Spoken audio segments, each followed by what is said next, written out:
नमस्कार. नमस्कार. तर काकांचं काय नाव? नाशिक किल्लोरावाडी. बरं, जवळ, एकदम जवळ, एकदम जवळ. आणि काय काय त्रास व्हायचा काका?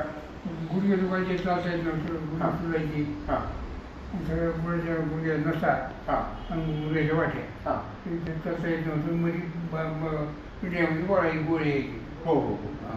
तर आपण किती दिवसापूर्वी उपचार केले? ते पहिलं उपचार आहे माझा खरं. बरं बरं बरं. आणि तुमचं वय किती आहे आता? आता 74 आहे. 77. बरं बरं बरं. आणि मग आता काही आराम आहे का नाही उपचार? आहे ना. काय आराम आहे? सर्व 70% फरक आहे. बरं बरं. चालणं फिरणं होते. आता होतंय ना? आता किती चालतंय? बरं होतं. बरं चालतंय. सर, तुमचा काय अभिप्राय, काय वाटलं? सर, पहिले तर तुमचे मनापासून धन्यवाद. ते शब्द सांगू शकत नाही. हां. आता विषय आमचे वडिलांचं वय 77 प्लस आहे हो आणि त्यांना एका जागेवर बसून होते. अजिबात हालचाल कुठल्याही प्रकारची होत नव्हती. त्यांना टॉयलेटला सुद्धा जाता येत नव्हतं. हो. त्याच्यानंतर मग आम्ही तुमच्याकडे आलो एक 6 महिन्यापूर्वी.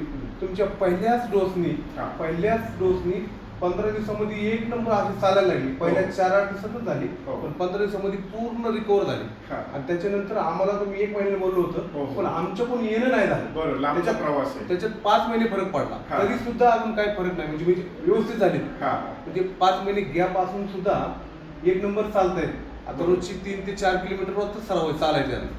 अरे. पहिलं बाथरूमला जाता येत नव्हतं. बरोबर बरोबर. बाहेर ऑपरेशन जरी झालं असतं तरी सुद्धा फरक नसता पडला आणि ऑपरेशनची वेळ होती. बरोबर. पण तुमच्या इथलं सर धन्यवाद. तुमचे परत एकदा खूप मनापासून धन्यवाद. आणि तुमच्या औषध उपचारांनी 1 नंबर यांची तब्येत झालेली. नक्की. 80%च्या वर फरक आहे नक्की. चालायला. नक्की. स्वतः चालतात, उठतात. आता सगळे स्वतःची कामं स्वतः करतात. स्वतः. नाहीतर पहिलं त्यांची कामं म्हणजे बाकीच्या सगळ्यांना हाताखाली काही आणून द्यायला लागायचं, टॉयलेटला धरून न्यायला लागायचं. बरोबर. आता स्वतःची स्वतः सगळं करतात. बरोबर. तर परमेश्वर कृपा आहे आपल्याला. तुमच्या हात, तुमचा पण हात गुन्हे आहे. खरंच धन्यवाद धन्यवाद.